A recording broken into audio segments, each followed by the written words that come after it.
What is up, Everyday Athlete podcast listeners? Thank you for joining us for another episode of the Fireside Chat.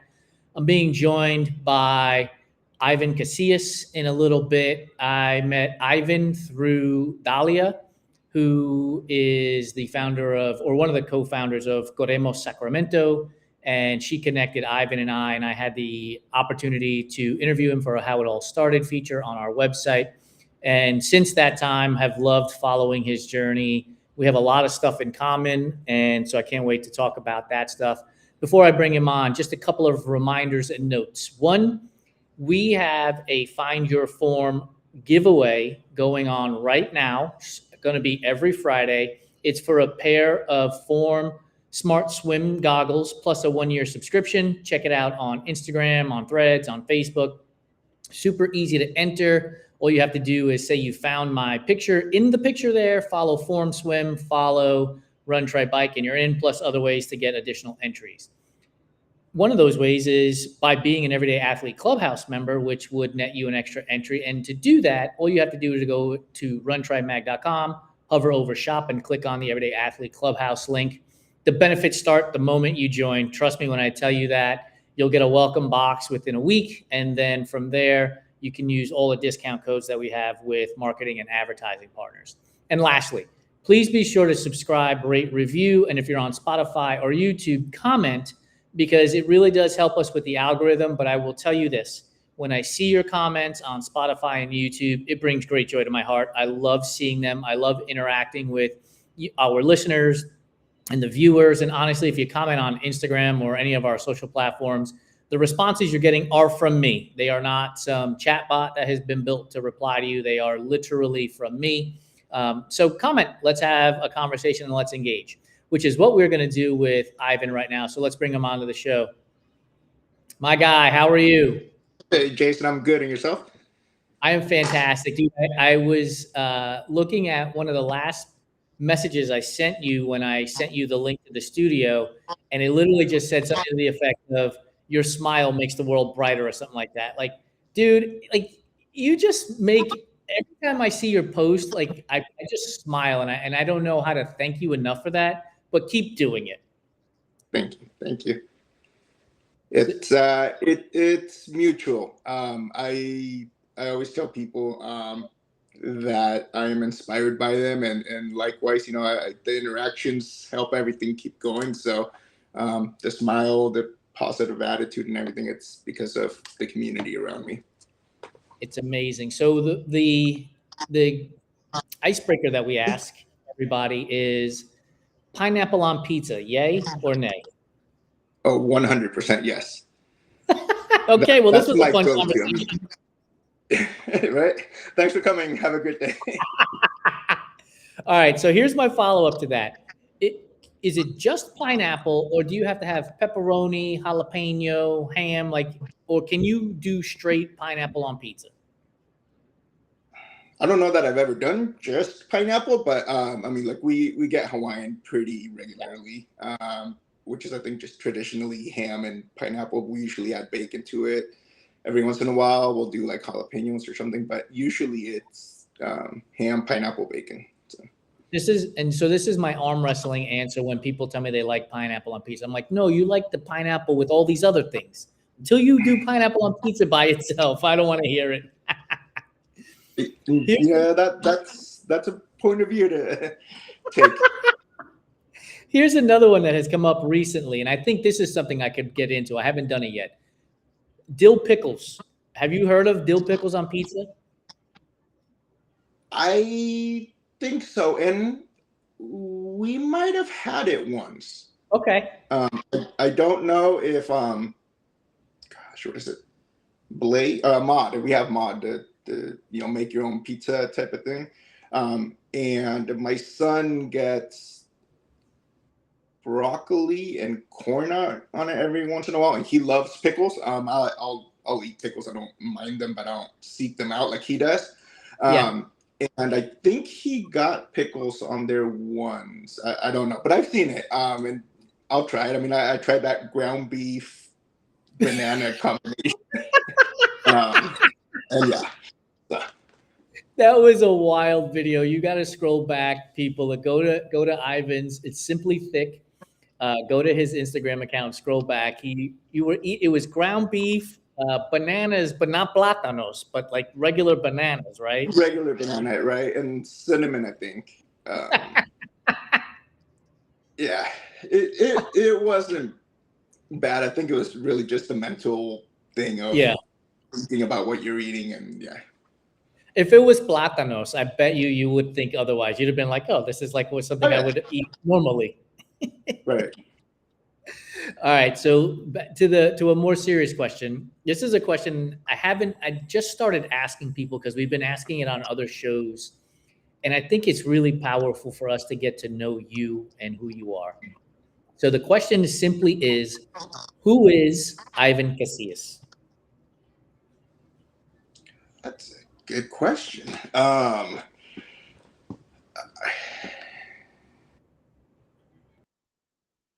I'm a lot of different things. I'm um, runner, father, husband, uh, analyst, friend.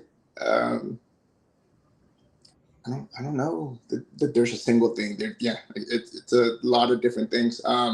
Son, brother, um, cousin, I think everything. the reason why I love this question so much is not so much the order of the multitude of things that people list, but the very first thing that people list. And oftentimes, I think it's recency bias. So, like if you were just finished running or you just talked about running, I could see runner coming in first, right? But if you had just were doing homework with your son or you went grocery shopping with the family or something, I could see father. Like I think it's just recency bias of where Right. people bring that first one in. But it's always fascinating to me to hear somebody say who they are in whatever order. So I'm gonna start with runner. Um, why is that a word that you associate with yourself? Because look, you're a runner. We see it up there. But is that a word you would have seen yourself associated with a year ago, 2 years ago, 3 years ago? Like, how are you defining yourself when it comes to the word runner these days? I think maybe as recently as a year ago I would have, but not much before. What changed? And it's something that I've thought about, even with my page. When I first really started it, um, it was sort of like a weight loss, workout, nutrition type of page, and then now it's pretty much solely running, and just random shenanigans throughout the day. But definitely, I think have realized that like there's a lot that goes into being a runner that isn't just running, that sort of resonates with being a runner, and just the community in general. So yeah. Is that 3 years ago I would have said, yeah, no, sure, I run, but I'm not a runner. As opposed to now, I definitely consider myself a runner. But what do you think changed to make that? What happened a year ago that you said, "Yeah, I'm a runner"? What was the differentiator between the two? Really looking at running as my primary sport, if you want to call it that. For example, my son, we were just having a conversation recently, and he does soccer, he does basketball, he does cross country. He's done baseball before, but like soccer is his main sport, and then he'll do everything else sort of around it, and all of his other activities are centered or structured around his soccer.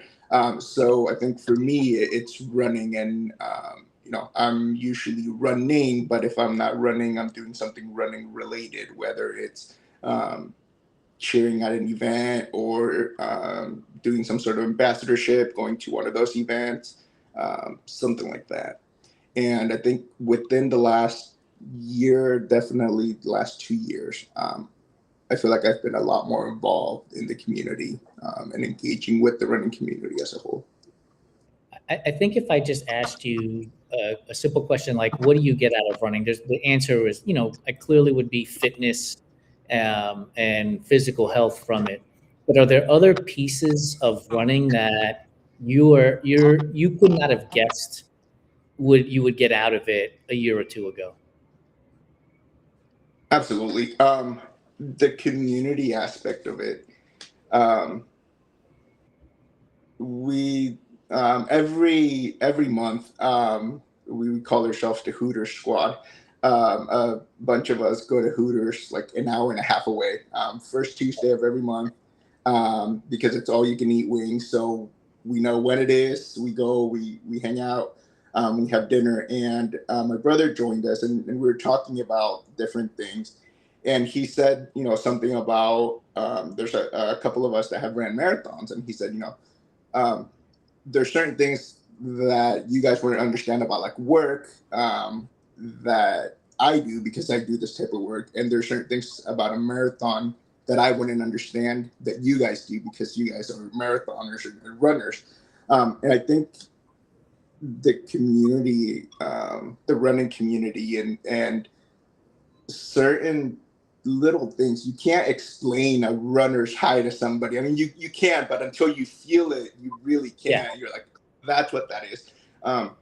You can't explain your first marathon to somebody unless they've ran a marathon, and towing that start line and then crossing that finish line, and everything in between. So it's having that community that even if you haven't haven't ran a marathon, there's still little pieces of it that you can relate, that aren't there otherwise. The other thing you can't really explain to a non-runner is what bonking is like, because it happened to me. I just bonked on Sunday. I got to mile 9. I was running like 14 miles. I got to mile 9, and like everything it was awful, Ivan. Like it was just, and now I'm like pleading with myself. If you can run 30 seconds, that's 30 seconds closer to the end of this run. Like just trying to manipulate my own self to get to the end of the run. So I think, in both directions, that the happiness of the runner's high and just the negative aspects of the bonk, it's unless you've gone through it, it's hard to explain for sure. And unless you've had enough miles or runs under you too, I don't know that it's necessarily bonking, and somebody needs to come up with a technical name for this, but that run that you can't run a mile, and unless you've done this before. There's been times, I've now ran 4 marathons, and every once in a while I'll go out there for a run, and that mile, I can't run it. I'm like, luckily I know, I've had literally thousands of miles under me, that I know that how it goes, and it sucks and you deal with it, whatever, but then tomorrow you lace up and you have the best run of your life. But until you've gone through it, you can't explain it to somebody. Sort of like bonking. Yeah, it's crazy. Like I will also tell us a quick story. I was racing the bike leg of a relay of a half Ironman at Indian Wells over in the Palm Springs area. And I got to like mile 52 of the bike, and I was riding well. And all of a sudden it was like only 4 miles to go. In my head, I'm like, at 20 miles an hour, that's 12 minutes. I don't need to take this last gel. I'll be fine. And it was like, the body was like, nah, homeboy, you need those calories.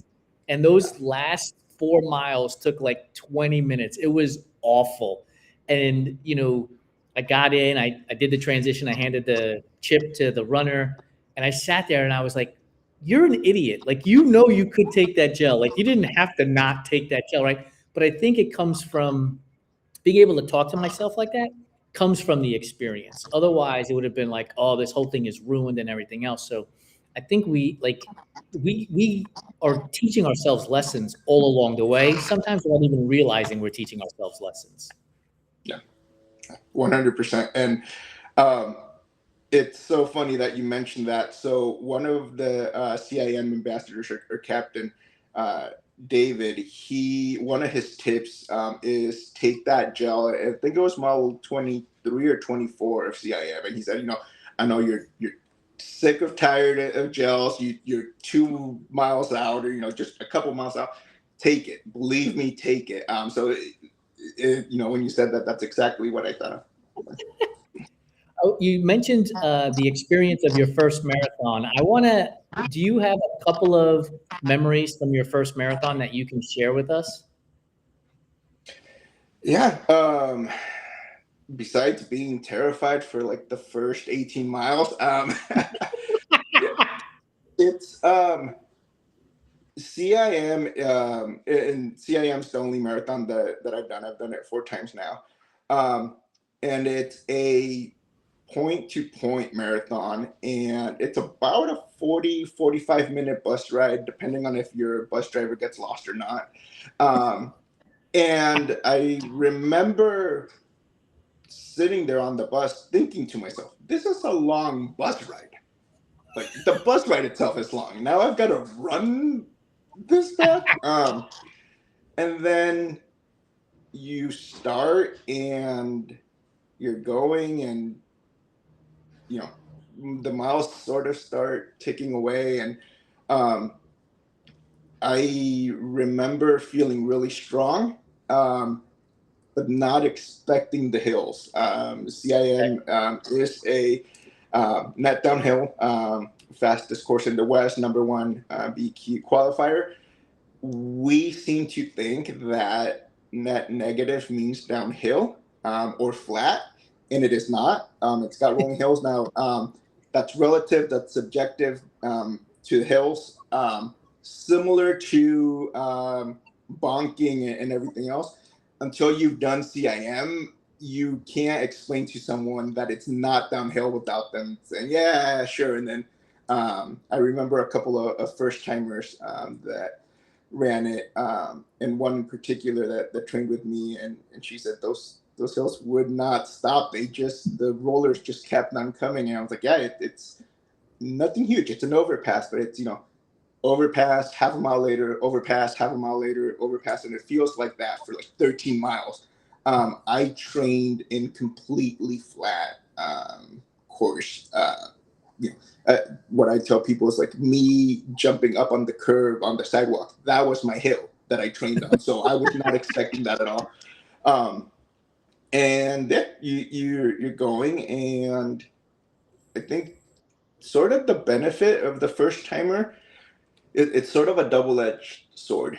You're excited, you have all that adrenaline, so that can carry you away. That definitely carried me. My first mile, I was doing like an 8:45 or something like that, when realistically I should have been closer to like 11:30. But it's straight downhill, like literally straight downhill. First time, your adrenaline's going, everybody's passing you, so you get caught up in the emotions. And you also don't know what's coming. Yeah. So for me, that can be helpful. I For a lot of my races, I don't look at the course now. I'll look at the technical piece of it, of how many aid stations are they intending to have, so I can sort of plan accordingly. But I don't Mhm. really try to focus too much on what's ahead, because then that can sort of play with your mind. Well, I still have this amount left and I'm whatnot. the So same way, dude. Like, I don't want to know exactly what's coming up, because then my mind will do the exact opposite, right? If it's a downhill, I'll be like, hold back a lot, instead of just going with the flow. Or if it's an uphill, my mind will automatically be like, oh, you can start hiking now, and walking the hills when it might be runnable. And so I'm with you. I don't want to look at what the trail or the course has. I want to meet it at the moment. But absolutely, when are the aid stations? So I know, okay, refill water, grab food, gel, whatever it might be in that moment, for sure. I'm the same way. yeah, yeah. And for the second time when I ran it, I got really bad tendonitis at like 24. think it was like 23 and a half, mile 24. So then by the third time in my mind, I was like, once they started tightening up, I was like, okay, I know exactly what's coming in. That was something that I didn't have the first time because everything was new, right? This is the first time that I ran past, I think I only ran 18 miles my first cycle. So anything over that, it might have been 20, but anything over 20 for sure was new. So Right. you don't know, and sometimes not knowing is more beneficial than knowing. And then you cross the finish line, and wow, it's amazing. Again, you can't explain it to somebody. And I agree with you. Like that feeling of hitting that finish line and crossing the mat, excuse me, like almost always brings tears to my eyes because I know that I've just put in days, weeks, months, maybe even a year of training to get to that point, and to have accomplished it is just an unbelievable feeling, which is why oftentimes I get really upset when I see people like, oh, we should hand out t-shirts for finishers or medals for and I'm like, nah, man, people work really, really hard for that. And they're going to want to have something to look back at and celebrate the accomplishment because running is hard. Like we don't often talk about that on the social pages, right? It's a lot of glamour. I ran 18 miles. I ran 20 miles. I ran a half marathon. It's a lot of glamour on the socials about running, but running is hard. Like some people are 3, 4, 5 a.m. runners. Some people like me are 7, 8 p.m. runners. You have a kid, you have family, you have a job. Like you're trying to balance all this stuff and still get in 1, 2, 3, 4 hours worth of running, depending on what your goals are, right? Like, how do you make it work for yourself? What do you do to make it work for you? So I am a couple of things. Um, I like to tell people that the real marathon is the training block, and the marathon itself is really just like your victory lap. You've already done the running when you've done Yeah. your training block. Um, I'm a big proponent of run in every condition because you never know how a race day is going to be. So, and then also 4 a.m. runs. And there's nothing magical about 4 a.m. People say, well, what, 4 a.m.? And, you don't run faster at 4 a.m. You don't do anything. For me, it's sort of the only time that I know nothing else is going to pop up. If I schedule my run for 5 p.m. Soccer practice can come up. Somebody's running late. I've got to go pick up my son, take him to practice, dinner, whatever. Very few things are happening at 4 a.m. that are going to take away from that. So it's not a 4 a.m. for everybody, but it's what our time works best for you. And is that for me, it's 4 a.m. Very few things are happening at 4 a.m. So it's tough getting up, 3:45, 3:30, depending on the length of the run, or going to bed at 9 a.m. or 9 p.m. so you can get up early. But it's part of the sacrifices of the training block. Yeah, I think what's super important about this too is that everybody is different, right? Like I don't have kids, so I don't have to worry about soccer practice at 5 p.m. So like I don't that's not going to creep in. There are other things that creep in, but one of the things the reason why I want to bring that up is because I think a lot of times when people first get into our sports, whether that's triathlon, cycling, or running or swimming, they think like, oh, I've seen all these other people doing this. This must be the right only way to do it. And the reality is you have to do the thing that is for you. And sometimes that's a 4 a.m. run. And sometimes like my wife is sick right now. So instead of running this evening, to your point, like I'm not going to run this evening because I want to be with her and make sure she's okay. And so instead of a rest day tomorrow, I'll run tomorrow. Like you move things around. And I think if you do that and you know that your training plan isn't like etched in concrete, then running becomes enjoyable as opposed to being so restrictive on yourself. Right. So with Corremos Sacramento, we had like a first timer program this last for CIM. And one of the things that Abel, one of our leaders, said that really stuck out to me was, don't let perfect be the enemy of good enough. And that really has stuck out to me. And I've heard that before, but it really resonated with that, right? Like, okay, you have 4 miles scheduled for today, but if you're only able to do 3 are going to be better than none. Right. So, to your point, you're supposed to run today, but you can't today, and you're going to have to push it to tomorrow. Tomorrow is better than no run at all. And yeah, what works for one person doesn't work for everyone. I think it really is that whole, the sum of the parts are, bigger than everything. So all the little things that stack up into it. And what's funny is I've been talking about, I'm a big believer in doing doubles, and I haven't put them into this training block yet. So now tomorrow I have a chance to do the double. So I'll get up, I'll run at 6 a.m. and then I'll run again at 6 p.m. instead of like trying to make from 6 p.m. to 8 p.m. Instead of getting 2 hours in that way, I'll do one at 6 a.m. and one at 6 p.m. and I'll get a double in, and it'll be fine. And nobody will be any wiser. Because here's the other thing I thought about too. I think a lot of times we get caught up in the whole social media game, and part of that is also like a Strava app or any other app that you might be using. Like that kudos is a dopamine hit, and so if you don't post your run on a particular day and you don't get that kudos, it can affect you. And people can say, don't worry about it. It would be great if you could just say, don't worry about it. But there are people and there are athletes out there that I know that's part of their community, because where they live, they don't have people to run with. And so that online community means a lot. And so it helps them with their running, right? Yeah. And a dopamine hit, and also to a certain degree, accountability.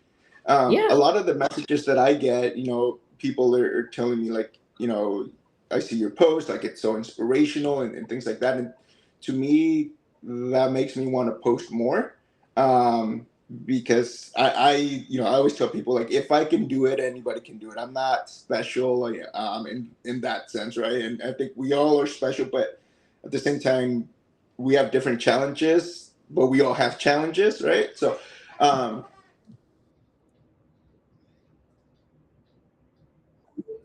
just lost Ivan. While we're waiting for him to come back on, unless I have him here. Do I have you here? Yeah.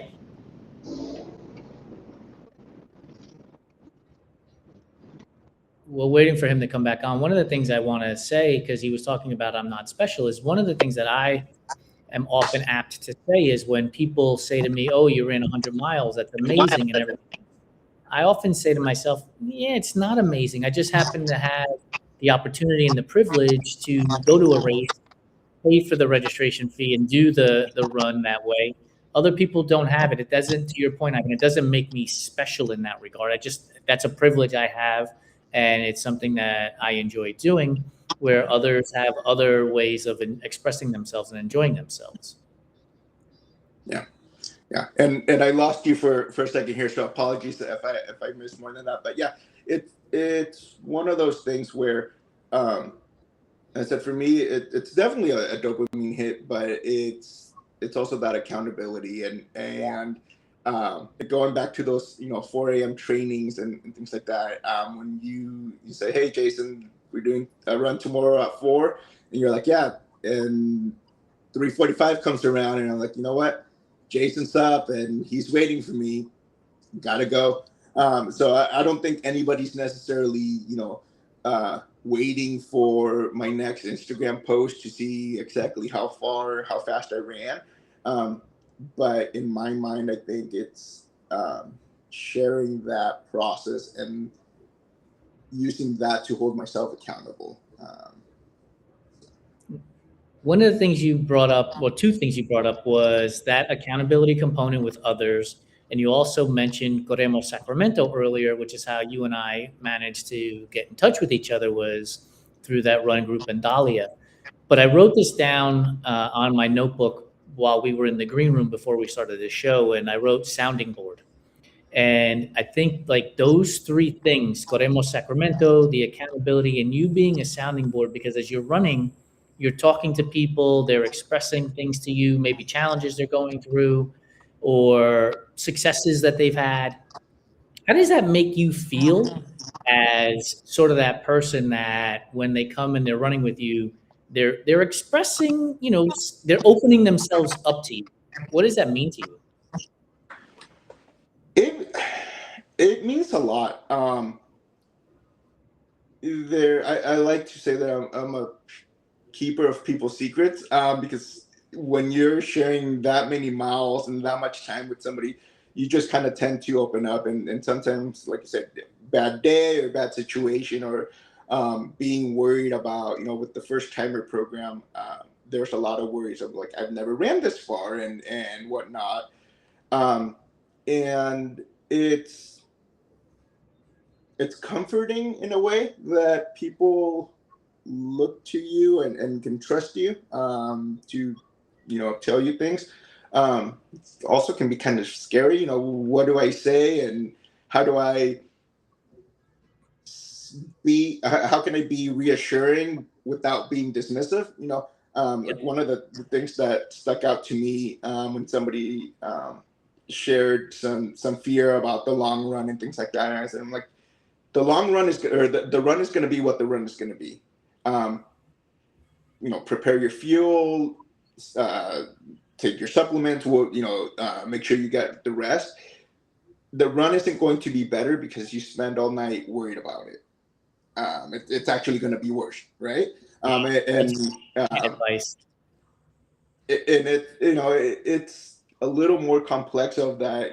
When your friend says, I'm worried, and you say, well, don't worry about it. Oh, okay, well, I'm not worried about it now, right? Like, being dismissive, but it's true, and I know that from experience, right? So I think sharing that experience, I think when people are trusting you and opening up to you, that it's a level of confidence that they're acknowledging in, either telling you something or just talking to you, and vice versa, being able to listen to you. And yeah, one of those things only a runner that's shared 14 miles with somebody else understands. That you start going like, how did we even end up in this conversation?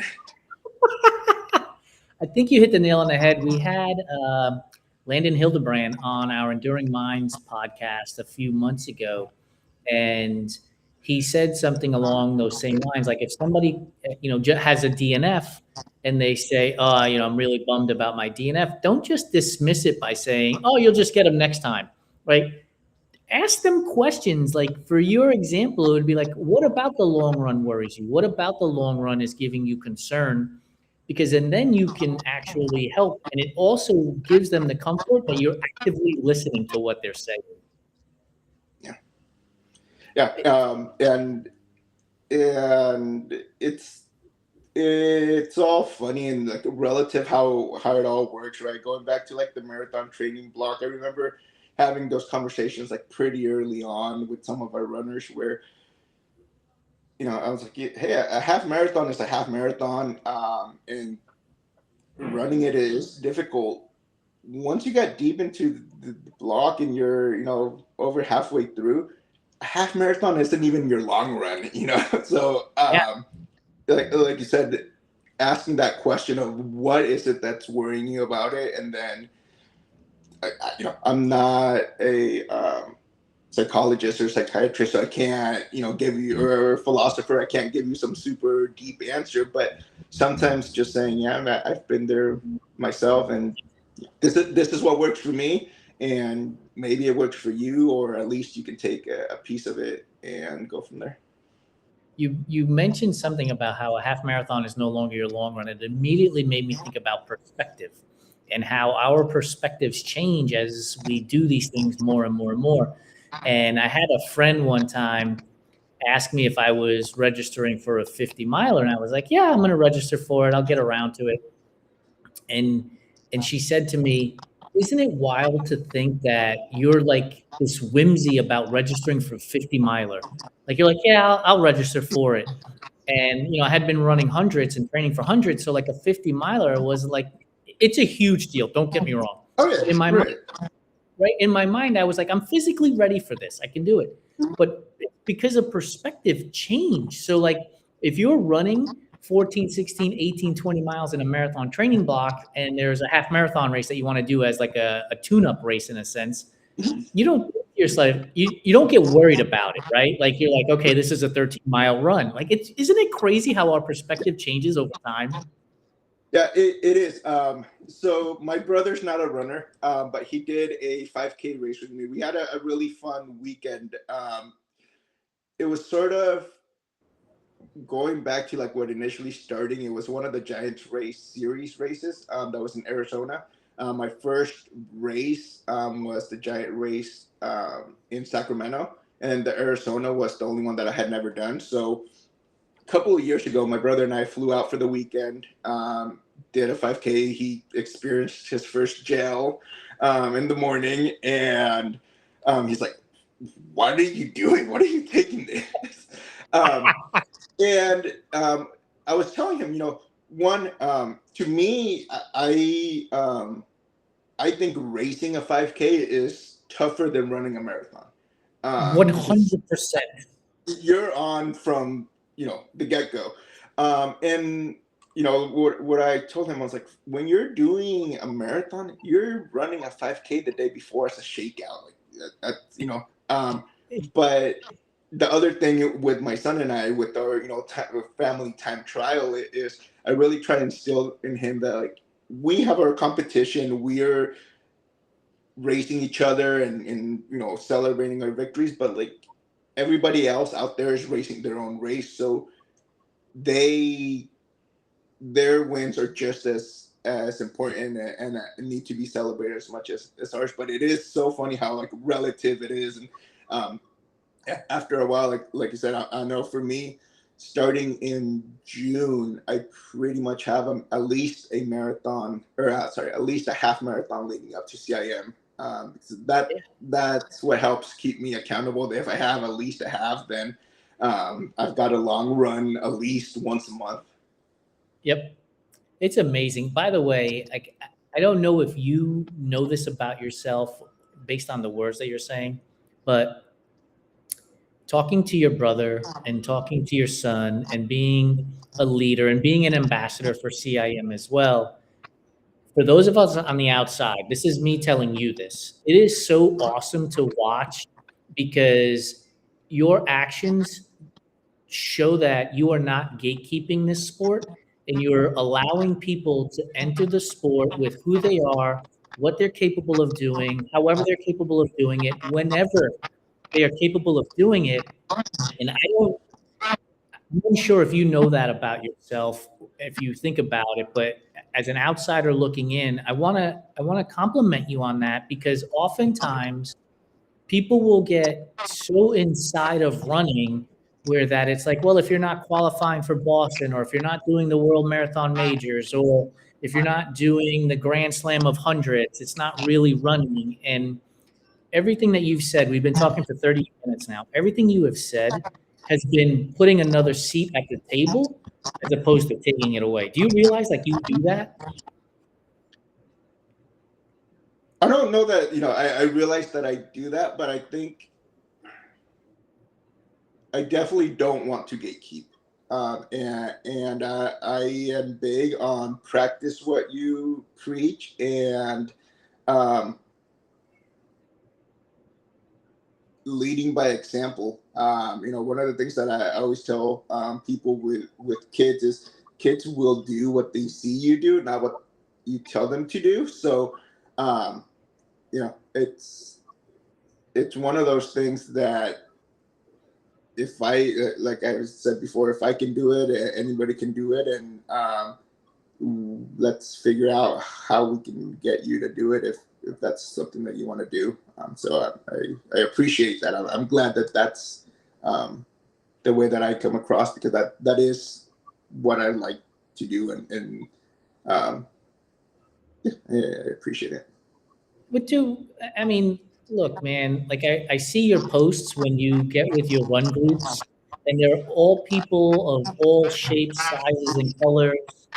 And that's the way it should be, right? We should be celebrating and running with people from all backgrounds, all cultures, all genders, all gender identities, all paces, and bringing more and more people into this thing. Because here's how I look at it. I know the benefits that I've gotten from running, and I would be an asshole if I kept them to myself.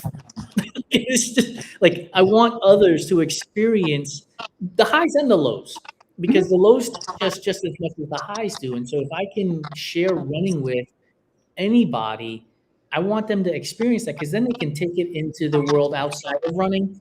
They might become a better parent, a better employee. They might start a new business. Like there is so many repercussions that running has. And again, I would be really greedy if I kept that to myself.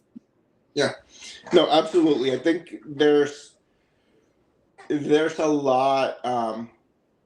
You know, I think I've heard it mostly for like going to the gym and I guess weightlifting or strength training, where people say, you know, you go and you feel out of place, and you know, oh my God, everybody in the gym is looking at me, and people are like, nobody at the gym is looking at you, right? Like nobody cares in that sense. And I think in that aspect, the running can be the same, right? Sometimes you show up and you're like, oh my God, I'm going to be the slowest person and whatnot. And it's like, nobody is judging you. Nobody, you know, I'm going to try to pressure you into doing a marathon because I think everybody should. But nobody is going to say like, oh my God, you ran a, you know, insert time here mile. Right. Why did you come out? And I think part of that for me is I think we're trying to make running more inclusive, which we should, and I welcome it. But I think, you know, I like to call myself a slow runner. Um, if if us slow runners want to be accepted, then we also need to show up. We can't wait until it changes. We sort of need to show up and be part of these races and be there. And I think that's how you start making that change, right? Being that change that you want to see made by making a presence and being part of the community. Talk to me a little bit about becoming an ambassador for CIM. Like, what did it mean to you? How did you help others while you were, talking about this race that you've done 4 years in a row? Yeah. Um, it was surreal. CIM is really special to me, and there's a million different reasons why. But it's my hometown. It's my community, right? I'm seeing all these people, and the more and more that I'm out there in the community, the more people that I'm seeing out there. Um, and being an ambassador sort of gave me like an unofficial, like, okay, this person knows what they're talking about. You know, you can tell somebody, and you know, whether I was an ambassador or not, I still had ran it 3 times.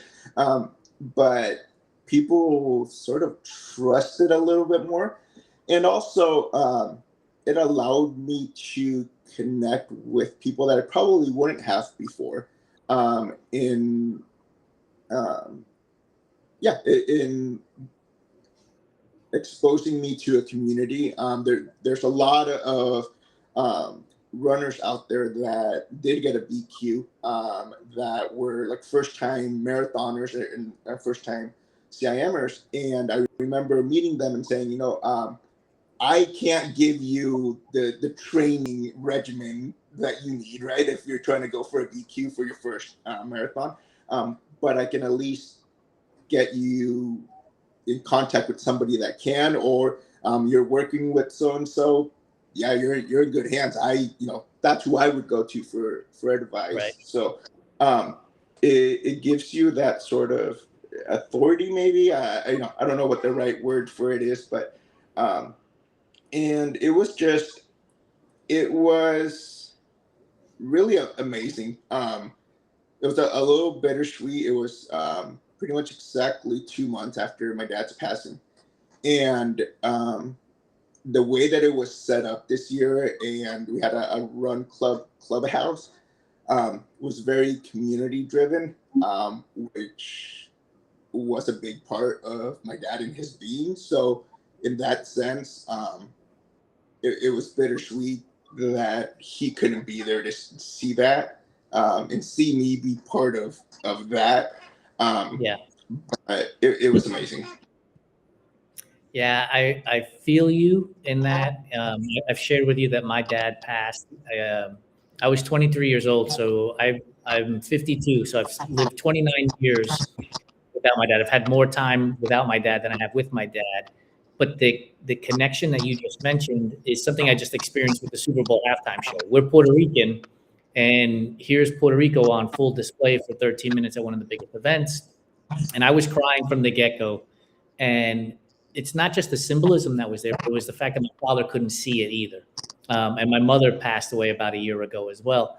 And so I fully understand that connection of like, I really wish that my dad could see this moment. And I think as time goes by for you, that moment will become even more special.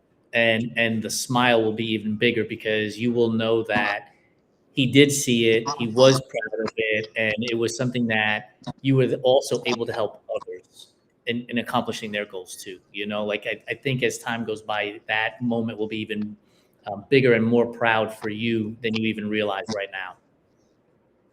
Yeah, it was. It's one of those things of so many things leading up to CIM, and even just a training block, right? But then running past the hospital where he was discharged from, 3 days before he passed, and then the clubhouse, and even after his mass, and when we had a lot of his friends and coworkers and my aunts and family members and friends come by, I remember sitting in the backyard and I had played soccer. My dad's company had a soccer team 20 years ago. And I had played soccer with a lot of these guys. So they knew me a little bit more intimately and closely than my brothers. And they called me over like, hey, come over, like let's chat. And we're talking about some of those soccer games and these other stories. And I remember sitting there and just thinking to myself, like, my dad would have loved this. Like he would have loved all of these people here. And it's ironic that we're here because of him, because that was his thing. He loved the big family get-togethers, and the big sense of community. So there's a lot of things in that marathon block that reminded me of him. Yeah, I feel you, dude. I want to ask you this because you've run that race 4 times. Do you have races that you're like, I would love to do this one day? New York. So New York? I did enter the lottery. Slim to none chance. I think it's like 3% acceptance rate. New York is my next one. In the perfect world, I'd love to get a BQ time. I think I want a BQ time more than I actually want to run Boston. I don't if I never ran Boston, I'd be okay with it, but I'd like to get a BQ time. But New York is my next big one. Otherwise, the Ciudad Mexico Marathon, and then the other one that I'm signed up for is a half that's from San Diego to Tijuana, binational in October. Oh, the binational, yeah. Yeah. So I was I'd signed up last year, and it was going to be, I think, October 24th, which was the Sunday, like 2 days after my dad's service, and I was just like, yeah. Part of me wanted to run it because I know he would have said, "Go run it. Don't worry about it." But I mean, we had family here, and it didn't feel right. There's a really good chance that I will be at New York City cheering, not racing. So if you get in and you hear my voice as you're running past me, Just know it'll be as loud as it could possibly be because I've never run New York City Marathon either. Even though I was born and raised there, I didn't get into running until 2007, and I left New York 2008. So I didn't get a chance to race it, but it is definitely one of those races that just looks super iconic, and everything that it holds looks just absolutely phenomenal. So I'm pulling for you. 3% is greater than 0%. So I hope the lottery ball gets pulled for you, brother. Thank you. Now you're doing Oakland, right? Yeah, so we're actually doing so. I've been a trail runner for the last decade plus. I did start on the road, but this year we launched the Everyday Athlete Clubhouse Run Club Tour, and we're going to end up running 3 marathons this year. The first one is in Oakland at the end of March, and I am super excited. We just had a panel discussion with the David Monaco, who puts on the event, with Run Local, and then Coach Bertrand Newson, who is a local coach up in the Oakland area. And dude, I've never been to Oakland, but just them talking about it made me fall in love with the city. Like, I cannot wait to get there and race.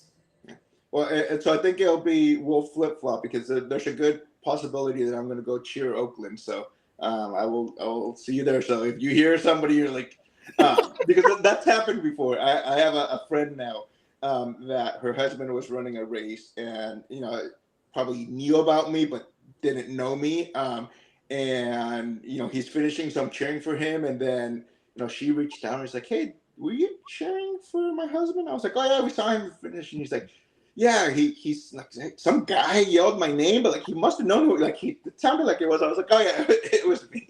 That's awesome. Yeah, I'll keep you in the loop, but we're looking to set up like either a shakeout run or a coffee and conversation. Maybe do something with Too Legit Fitness, which is Coach B's organization up there. And so I'll keep you in the loop for when we're going there. But we're also going to race Pittsburgh this year, and we're also going to be at the San Francisco Marathon as well. We're going to race the marathon. Yeah. And I'm doing San Francisco Marathon half. So awesome. Yeah, 2 opportunities. Yeah. So there's a good chance we got 3 opportunities then: Oakland, San Francisco, and New York. We're going to make them all happen. Right. Well, look, I'm running up on the hour here, and I always love to close out with we call them food questions, like, but take your time in answering. We don't have to worry about giving me quick answers. Okay. So here we go. Yes. And dill pickles on pizza, yes.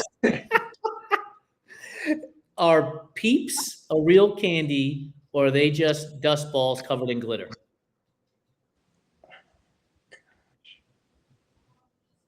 Why don't you ask me the meaning of life? That's a less deep question.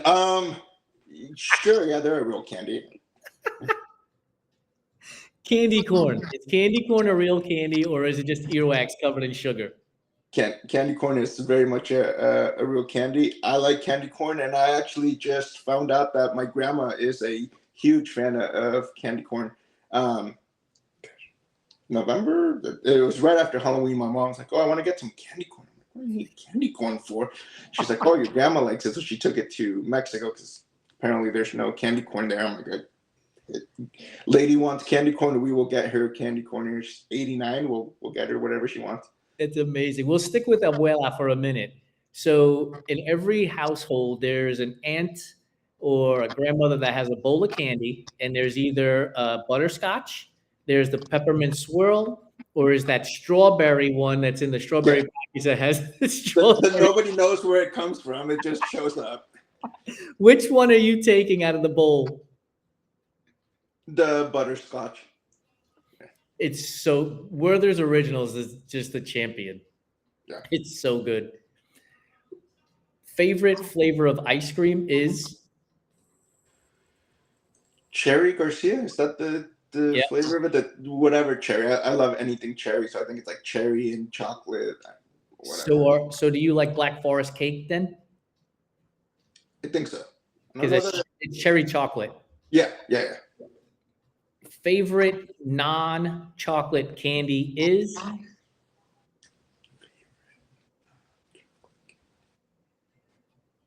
Ooh, that's a good one.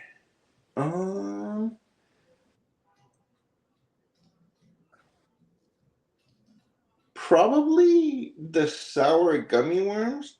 Those are Only good. because I use those for running. So every year at Costco, we get the huge bag, and they come in those little individual packets. So I Yep. just pull all of those out and throw them in a Ziploc bag, and those are like the perfect, in between a gel, so kind of break it up. And Yep. they're prepackaged and whatnot. So probably those. I'm surprised. A lot of runners these days are using nerd clusters. I have found the shareable size of nerd clusters from Sam's, but a lot of those are just kind of like a means to an end. Yeah. It's better than nothing. But yeah, I don't know that those are my favorite. Chocolate, immediately I thought of like chocolate cherries. Those what are they? The cordial Queen's Aunt. Yes. That Yes. everybody seems to hate. People give me those for Christmas, and I'm ecstatic. I'm like, oh my gosh, this is amazing. But it's chocolate, so I'm like, I don't know what else. Well, I'm gonna ask you, what's your favorite chocolate candy? Is it the cordial with the cherry center? Oh, yeah. I love it. Licorice. Thumbs up or thumbs down on licorice? Medium. I'll eat it, but I don't seek it out. Both black and red, or just red? That's a good question. I don't know that I would eat a black, so I guess thumbs down in that sense. Yeah, I can't. I'm not a black licorice person. I just that anise flavor is just out on me. I can't stomach it. Favorite recovery meal is? Oh,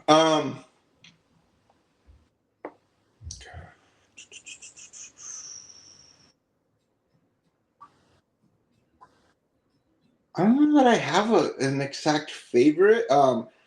Chilaquiles is probably what I would have all the time if I could. So I guess, yeah, maybe that is my favorite.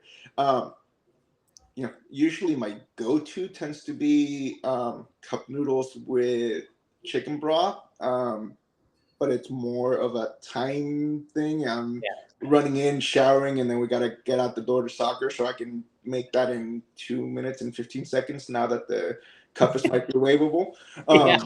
But otherwise, definitely chilaquiles. So it's carbs and it's great. Chocolate chip cookie or oatmeal raisin? Oatmeal raisin is the reason why I have trust issues. So chocolate chip all the way. Favorite type of cake is? Oh gosh. Chocolate. We had a really good one for my birthday. It was like chocolate with like a raspberry filling. Ooh.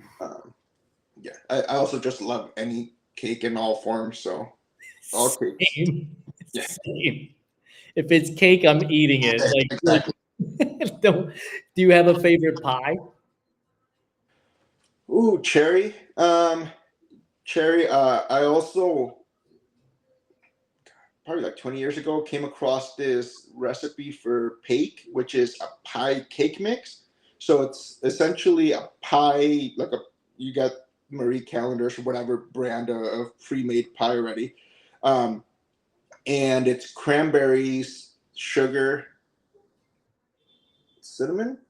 You put that in the pie crust, and then you make a cake batter, sugar, flour, and butter, and put that on top. So it really is a pie with a cake kind of crust. And I make that. I've made it a couple of years now, and I finally made my best friend one. She always complained that I would make it for everybody else except for her. So we were down in Santa Rosa, which is about an hour and a half from here, in Thanksgiving at my brother's house. And for whatever reason, I guess there's a shortage. Nobody had cranberries up here in our area. And I went to the store. And luckily, they had them there. And I'm like, hour and a half, but I got the cranberries so I can make her cake. Last one for you. A tray of brownies has come out of the oven. It sat on the counter long enough to cool down, just enough that you can cut it without screwing it up. Are you going corner piece, edge piece, or center ooey gooey piece? Corner. Why? Same way as lasagna. Just the I guess both, you get both in the corner. You Yes. get the crustiness, whatever you want to call it, and then you also get the soft middle. So it's the best of both worlds. And I'm so glad you said lasagna too, because give me the corner piece on the lasagna. I want to be able to like bite that crunchy noodle at the top too. Exactly.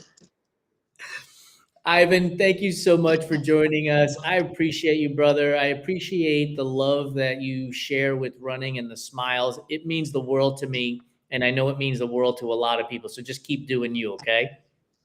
Thank you. I appreciate you having me on it. And like I said, it's reciprocal. It's because of you and your community and allowing us to be part of it that makes it easier for us to do everything as well. So thank you as well. I appreciate it. I'll see you on the internets. All right. See you later. If you stuck out the show with Ivan and I, thank you so much. I really appreciate it. Time is the greatest gift that we can give to each other, and you gave me the gift of your time. Make sure you come back next week when I will be chatting with Brian Pacente, Coach Brian Pacente. He is an ultra runner, a trail coach. He's a great guy. We've had him on before. He has written for us, just a tremendously great person. So make sure you come back next week. And before you come back next week, make sure you subscribe, rate, and review to the Everyday Athlete Podcast Network on your favorite podcast platform, as well as on YouTube. And I'll see you around. Have a great one, everybody.